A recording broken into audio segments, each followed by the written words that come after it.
Very good morning, everyone.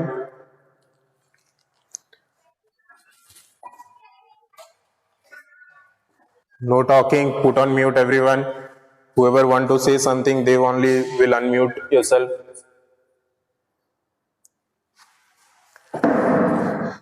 So, till the last class, which we have learned about the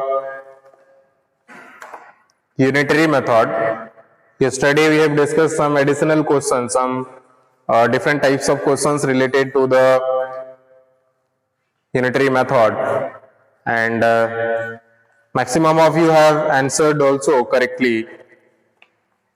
So now let us discuss the further questions which we have. I hope up to question number 10 everyone done. Question number 10 बन गया सभी का? Quickly tell. Question number 10 जो है ये सभी का बन गया है ना?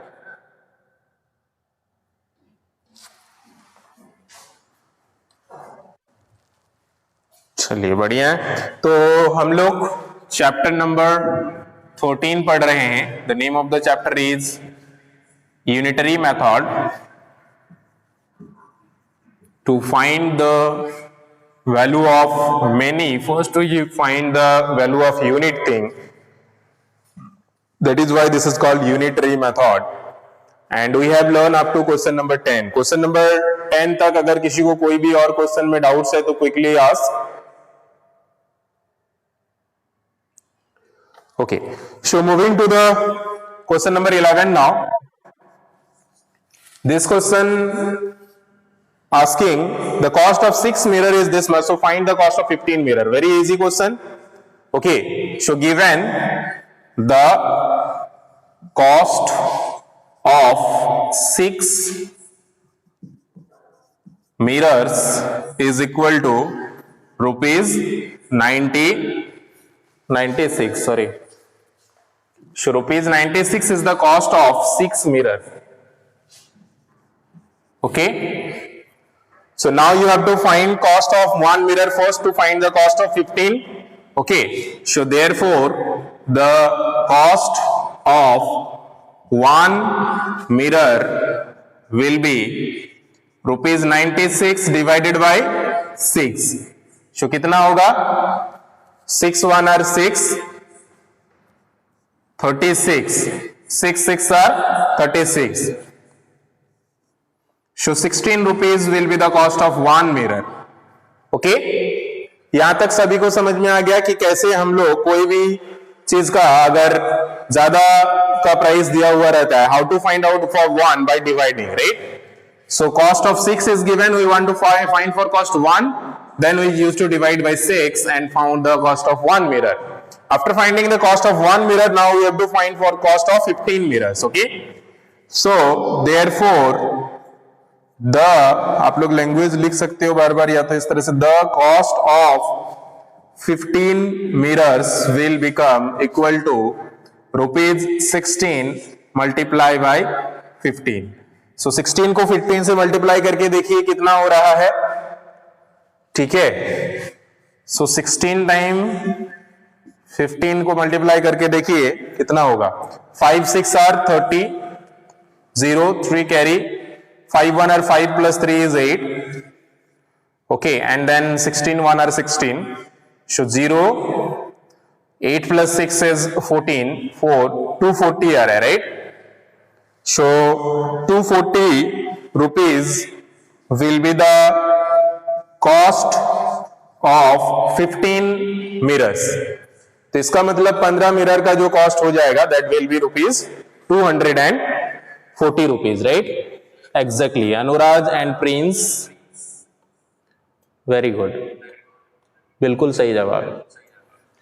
सो रुपीज लिखना मत भूलिएगा, unit is a very important thing. कोई भी चीजों का होता है यूनिट आपको साथ में लिखना जरूरी होता है। तो यहाँ पे इस तरह से अगर 6 की जगह पे कोई दूसरा नंबर्स का मिरर्स का भी प्राइस दिया हुआ रहता है, we can find using that this process only. अगर मान लीजिए 8 का दिया हुआ है, 9 का, 10 का या 11 का, तो जितना का प्राइस दिया हुआ है we have to divide by that much, and whatever the cost it is given to that number we will divide by the number of mirrors, whatever the price is, and after then as much as mirrors cost we want to find out, we will multiply with that. Okay, so moving to the next question now. This type of question I hope you can able to do by yourself now with any value, whatever the value it will be given. Okay, तो अभी आप लोग का उतना difficult question नहीं है, decimals वगैरह में नहीं है, it is in round of only, but decimal में भी अगर रहे तो will do like this only with the help of this process only. Now let us move to the next question. This we have the last one, that is question number 12, which is slightly difficult to understand and very very important also for all the examination and test and all. Okay, so this type of questions definitely, because only you are having taste of these two chapters, so 6 to 8 questions will ask from this chapter and again the 10 to 12 question will be asked from the previous chapter. तो अगर 8 question इससे आता है तो आप समझ सकते हो कि आप लोग का कितना इंपॉर्टेंट है ये chapter. And it is not necessary कि जो इस बुक में है उसी वही वैल्यू से क्वेश्चन आए. So that is why you have to, most important thing is you have to understand the concept so that any value it can be asked, any questions that can be asked you can solve by yourself, right? So 8 questions तो minimum जो है mandatory है इस question से आने का, इस exercise से आने का, इस टेस्ट में, अपकमिंग टेस्ट नंबर 9 में. And from the previous chapter time 10 to 12 question, दो ही चैप्टर से टेस्ट है.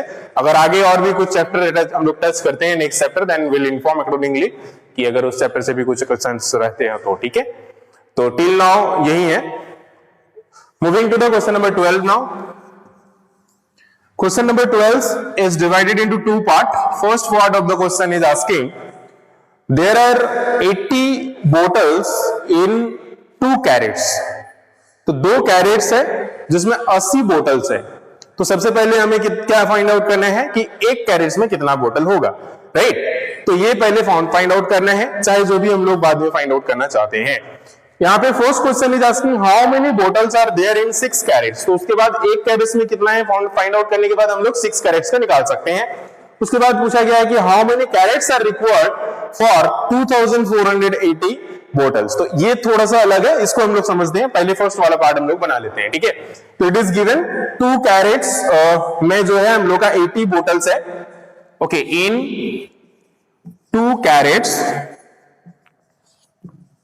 the number of bottles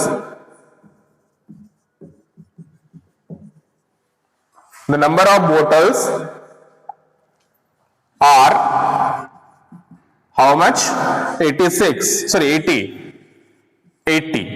तो 2 कैरेट में अगर 80 है तो एक कैरेट में कितना होगा? Therefore in 1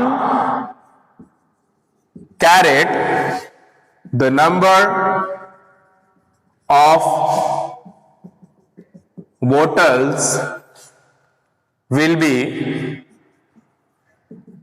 80 divided by 2. So 80 divided by 2 means 40. तो एक कैरेट में अगर 40 है तो यहां पे पूछा जा रहा है कि first question is how much bottles will be in 6 carats. So first part of the question is asking therefore how many bottles are there in 6 carats. In 6 carats the number of bottles will be 40 multiply 6. So 40 multiply 6 means 4 6 are 24. So 224 plus 10, so 240. So 240 bottles will be there in 6 carats. So first part of the question's answer will be 240 bottles. तो यहाँ first part को सबको समझ में आ गया. Question number 10 का जो first part है वो सभी को समझ में आ गया है. एग्जैक्टली मैं देख पा रहा हूं अभिषेक ने भी सही आंसर दिया है. प्रिंस राज, okay, then Ankit, Pihu, then Prince, Anuraj. So इस तरह से जो है फर्स्ट पार्ट का आंसर हम लोग का 240 कैरेट्स हो गया. अब जो है सॉरी 240 बोटल्स हो गया। अब जो है second part of the question में आते हैं।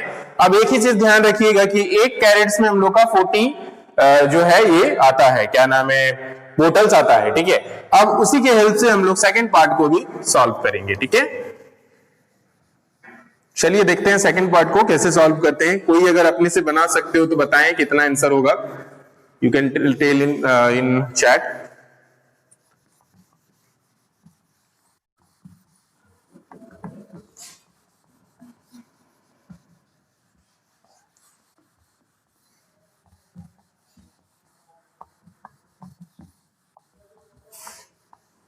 So now we know that in 1 carat the number of bottles are 40. So 40 bottles are there in 1 carat.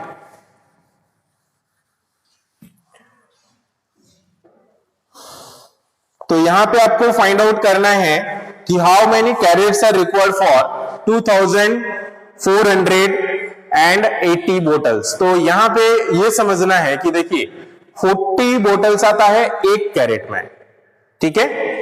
तो यहां पे हम लोग का 2480 बोटल्स के लिए कितना कैरेट लगेगा, इसको फाइंड आउट करने के लिए हम लोग इसको डिवाइड करेंगे कितना से, 40 से। क्यों?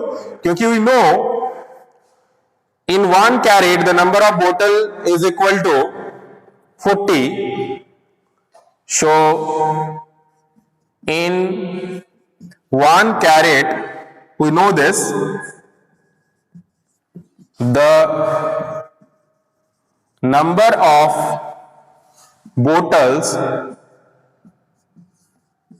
is equal to 40। ये हम लोग ने अभी निकाला या हमें पता भी है कि एक कैरेट में जो है 40 आ रहा है। तो अभी हम लोग का जो नंबर ऑफ बोतल है वो है 2480 bottles. So the number of bottles is equal to 2480। ये टोटल बोटल्स है। अब इतना बोटल्स के लिए हमें कितना जो है कैरेट लगेगा ये निकालना है। जैसे मान लीजिए एक एग्जांपल हम देते हैं, इसको समझने की कोशिश करिए कि अगर मान लीजिए हम लोग का स्कूल है, अब एक रूम में जो स्टूडेंट बैठने का कैपेसिटी है मान लेते हैं 30 है, ठीक है। तो एक रूम में स्टूडेंट बैठने का कैपेसिटी हम लोग का 30 है। तो अब मान लीजिए अगर 60 स्टूडेंट है, 60 स्टूडेंट है तो कितना रूम लगेगा, 2 लगेगा। कैसे हमने निकाला, 60 को जो है 30 से डिवाइड कर दिया तो हमें पता चला 32 टाइम्स इज इक्वल टू 60। उसी तरह से अगर हम लोग का 120 स्टूडेंट्स है तो 120 स्टूडेंट्स को हम लोग जो है 30 से डिवाइड कर देंगे, तो जितना भी टोटल नंबर ऑफ स्टूडेंट्स है उसको जितना एक रूम का कैपेसिटी है उससे हम लोग डिवाइड कर रहे हैं, ठीक है। उसी तरह से और एक एग्जांपल्स अगर हम लोग लेते हैं कि मान लेते हैं, और एक एग्जांपल्स आप ले सकते हो कि एक आपके पास कुछ बॉक्स है, ठीक है, ज्योमेट्री बॉक्स या इस तरह से कुछ बॉक्स है, उसमें मान लीजिए आपका द नंबर ऑफ पेंसिल्स और number of pen what you can keep as a limited as like 20। तो 20 पेंसिल या 20 पेन आप जो है उसमें रख सकते हो आपका ज्योमेट्री बॉक्स में। तो आपके पास अगर 100 टोटल पेंसिल है या 100 पेन है तो जो है कितना आपको ज्योमेट्री बॉक्स या कितना उस तरह से बॉक्स लगेगा वो फाइंड आउट करने के लिए क्या करेंगे, जो total number of pencils which you have to divide by the capacity of 1 box. तो यहां पे भी हम लोग वही करेंगे। हम लोग का एक कैरेट का कैपेसिटी 40 है, so will divide bye 40 this number 2480 will divide bye 40। Okay, तो यहाँ पे हम लोग डिवीजन 2 तरीके से कर सकते हैं। एक तो डायरेक्टली प्रोसेस से कर सकते हैं, that will be easy for you all because आप लोग अभी यूनिटरी मेथड पढ़ रहे हो, so you all should learn about that process. So यहाँ पे देयरफॉर यहाँ पे नंबर ऑफ बॉटल्स इतना है, so required number of carat is equal to 2480 divided by 40। Okay, तो यहां पे हम लोग कैंसिल आउट करने का एक प्रोसेस पता है। अगर 0 रहता है तो 0 हम लोग कैंसिल आउट कर सकते हैं, और उसके बाद 4 को जो है इसको कैंसिल आउट करने के लिए चेक करेंगे। 4 how many times, 4 6 time, right. 6 4 are 24, Okay, and 6 4 are 24 and then 8 4 2 are 8, so 62 times. That means the total number of carat will be required is equal to 62 carats. तो यहां पे जो answer हो जाएगा इसका 62 कैरेट्स हो जाएगा। बहुत ही इजी है, इसको समझने के लिए आप लोग रियल लाइफ का एग्जांपल से कंपेयर करिए। जैसे कि मैंने 2 एग्जांपल दिया कि जब भी इस तरह से सिचुएशंस हो जहां पे टोटल नंबर ऑफ कोई चीज आपको दिया हुआ है और उसमें एक का कैपेसिटी दिया हुआ, और एक एग्जांपल हम लोग ले सकते हैं। जैसे फॉर एग्जांपल आप लोग जब असेंबली में खड़े होते हो, अगर मान लेते हो कि यहाँ पे हम लोग असेंबली में एक लाइन में जो है 8 स्टूडेंट को खड़े करते हैं या 10 स्टूडेंट को खड़े करते हैं, और हमारे पास जो है टोटल 80 स्टूडेंट्स है या 100 स्टूडेंट है, तो हम लोग को कितना रोज बनाना पड़ेगा, कितना लाइनिंग बनाना पड़ेगा, ये आप फाइंड आउट करने के लिए जो है एक एग्जांपल ले सकते हो। मानते हैं 80 स्टूडेंट्स का, तो 80 स्टूडेंट्स है और मान लीजिए हम लोग 8 स्टूडेंट्स एक लाइन पे खड़ा करते हैं, तो हम लोग को कितना लाइंस बनाना पड़ेगा? तो total number of students is 80 and in one line we are standing making stand 8 students, we will divide by 8। और अगर एक लाइन में 10 स्टूडेंट रखते हैं तो 10 से डिवाइड करेंगे, एक लाइन में अगर 4 स्टूडेंट रखते हैं तो 4 से डिवाइड करेंगे। तो number of students, total number of students will divide by the number of student which we are taking in one line. तो सेम चीज यहां पे भी था कि number of total number of that bottles which we have, that we have divided by the number of number of bottles we can keep in a particular carrot. Okay, तो ये question ही एक ऐसा था जो समझने लायक था, और बाकी सब तो सेम मेथड है जो कि यूनिटरी मेथड फॉलो करता है कि एक का निकालने के लिए डिवाइड करिए, फिर मेनी का निकालने के लिए मल्टीप्लाई करिए। बट यहाँ पे एक डिवीजन का केस है, तो ये समझने का है और आप अपना ध्यान में रखिएगा इसको। आगे हम लोग बढ़ते हैं वैल्यू बेस्ड क्वेश्चन पे। आई होप क्वेश्चन नंबर 12 तक किसी को कुछ डाउट्स नहीं है, जो कि इस वीक का होमवर्क है। उम्मीद है कि सभी जो भी है क्वेश्चन सारा अच्छे से इस तरह से बना के भेजेंगे। ऐसा नहीं है कि just you have done the rough work and send, और just you have written the answer and send. So आपको स्टेप बाय स्टेप इस तरह से एक्सप्लेन करके जो है वर्ड में लिख के आपको अच्छे से एक्सप्लेन करके भेजना है to get the full marks. Okay, कुछ स्टूडेंट्स को है डायरेक्टली आंसर लिख के भेज देते हैं, so that should not be there. इस तरह से यहाँ पे एक्सप्लेन करके आप अच्छे से बनाओगे एक एक स्टेप्स के साथ, जैसे मैंने समझाया हुआ है। ठीक है,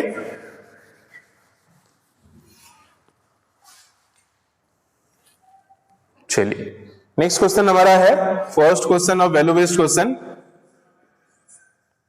try to understand the question first. The question is asking 6 workers get 900 as their daily wages.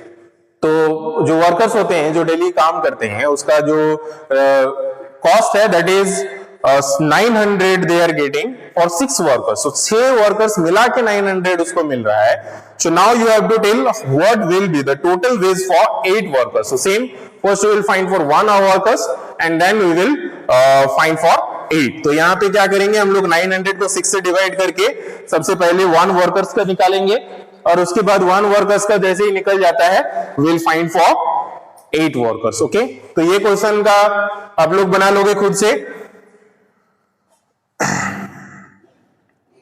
यहां पे हम लोग लिखेंगे the wages of 6 workers is equal to ₹900। तो यहाँ पे 6 वर्कर्स का 900 दिया हुआ, पहले हमें 1 वर्कर्स का निकालना पड़ेगा। Therefore the wages of 1 worker is equal to ₹900 divided by 6। यहाँ पे डिवीजन भी कुछ स्टूडेंट्स को नहीं आता है, तो डिवीजन पे ध्यान दीजिए। यहाँ पे 9 है तो 6 1 और 6 हम लोग लेंगे, तो 1 टाइम 7 8 9, सो 30 हो जाएगा। 5 6 और 30, okay, so 5 times and 0, so total 150 rupees is the wages for 1 workers। तो एक वर्कर्स का जो एक दिन का मतलब वेजेस है दैट इज 150 रुपीज, 150 रुपया उनको मिलता है एक दिन में। तो यहाँ पे आपको जो निकालना है वो निकालना है what will be the total wages of 8 such workers. तो 8 का निकालना है, सो देयरफॉर यहाँ पे हम लोग लिखेंगे the wages for 8 workers is equal to ₹150 multiply 8। तो इसको 8 से मल्टीप्लाई करने से कितना होगा, 800 5 8 are 40 0 4 carry 8 1 are 8 plus 4 is 12. So rupees 1200 is the wages for 8 workers. Okay, so I hope this also everyone understood. ये भी समझ में आ गया। सबसे पहले हम लोग ने 1 वर्कर्स का निकाला by dividing 900 by 6 and after that for 8 workers by multiplying 8. बहुत ही इजी है, unitary method and very interesting chapter and this question are very I mean useful. This will be use in your daily life wherever you go. तो कभी भी इस तरह से कुछ भी रियल लाइफ इंसिडेंट्स आपको मिलता है ना, you just think about it, you just try to calculate, try to make some questions around it. कोई भी कभी भी कुछ सिचुएशन दिखता है उससे क्वेश्चंस क्रिएट करके कैलकुलेट करने का कोशिश करिए, मैथ्स क्रिएट करने का कोशिश कीजिए खुद से, ठीक है। तो this is done. Now moving to the second value based question. एक एक क्वेश्चन हम इतना कोई भी क्लास को नहीं समझाते हैं जितना आप लोगों को समझाते हैं, फिर भी आप लोग ऐसा मत करिए, तो अच्छे से रिजल्ट दीजिए, इसका आउटपुट अच्छे से दीजिए, ठीक है। So don't be like this type of I mean weak. So everyone be active and try to learn something. I'm not talking about all the students. Maximum of the students are very active also. Okay, so you all are knowing also whose name or who are the students I'm talking about. So I really want to appreciate those students. They used to give the homework also submit on regular basis and then very active in the class also. They used to respond very quickly. So really very nice. You all are doing very good. Except some of the students जो irregular है, submit नहीं करते हैं homework timely, class attend नहीं करते हैं regularly, तो these all things I don't like. So इसका तो पता चल ही जाएगा आप लोग जब स्कूल खुलेगा आएंगे, ठीक है। तो सेकंड क्वेश्चन की अगर बात करें, a car cover a distance of this much in 8 hours, so what time does it take to cover a distance of 250 kilometre. तो ये भी क्वेश्चन जो है ना, that is question related to the second part of the B. तो ये 12 question का 12 question का जो सेकंड पार्ट है इससे रिलेटेड क्वेश्चन है यहाँ पे। तो यहाँ पे हम लोग इसको भी अच्छे से समझते हैं। एक car cover a distance of 400 kilometre in 8 hours, तो 8 hours में ये 400 किलोमीटर मूव कर रहा है, ठीक है। तो आपको फाइंड आउट करना है कि 250 किलोमीटर जो है मूव करने के लिए इसको कितना आवर्स लगेगा, ठीक है। चलिए इसको निकालते हैं। 1 hours में ये कितना मूव करेगा। इन और एक तरीका है इसको सॉल्व करेगा, वो भी तरीका बताएंगे, पहले इसको समझने की कोशिश करते हैं। So in 8 hours it moves और it covers is equal to 400 kilometre. क्योंकि हम यही प्रोसेस इसलिए फॉलो कर रहे हैं क्योंकि ये प्रोसेस हमने समझा हुआ है अच्छे से। Otherwise one more process is there, that also will see. So in 1 hour, एक आवर में कितना हो जाएगा, it will cover 400 kilometre divided by 8, तो कितना हो जाएगा 5 time 8 is equal to 40 and 0, so 50 kilometre, right. तो इसका मतलब 50 किलोमीटर जो है ये 1 घंटा में मूव कर रहा है। तो सेम चीज हम लोग to find out 250 kilometre will divide by 50, ठीक है। So because it is moving 50 kilometre in 1 hour, so to find out for 250 hours we will divide by 50. Okay, so in 1 hour it is moving 50 kilometer. So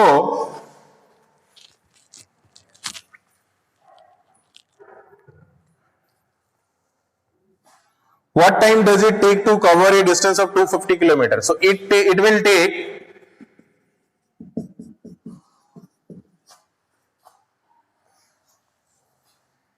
to cover a 250 kilometer distance,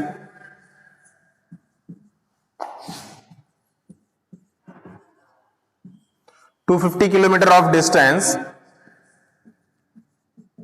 is equal to 250 divided by 50. So 0 will cancel, 5 are ही आ रहा है 5 hours 5 hours only. ठीक है, तो इस तरह से निकाल सकते हैं। या तो और एक प्रोसेस जो मैं बता रहा था उसमें आपको इस तरह से निकालना है कि इन 400 kilometre it is moving 8 hours. 8 hours मतलब 400 kilometre it is moving in 8 hours, तो 1 किलोमीटर वो जो मूव करेगा दैट इज 8/400. ओके, और उसके बाद यहाँ पे 250 किलोमीटर के लिए ये हम लोग को जो कैलकुलेशंस हो जाएगा दैट विल बिकम लाइक, ये इस तरह से हो जाएगा कि in to cover a distance of 400 kilometre it is taking 8 hours. So to cover a 1 kilometre of distance will be 1 kilometre of distance जो कवर करेगा that it will cover in 8/400 minute, इतना में। और उसके बाद जो है 250 किलोमीटर के लिए इसको 250 से मल्टीप्लाई करना पड़ेगा। ठीक है, तो ये हो जाएगा 8/400 मल्टीप्लाई 250, तो 0 0 कैंसिल हो जाएगा।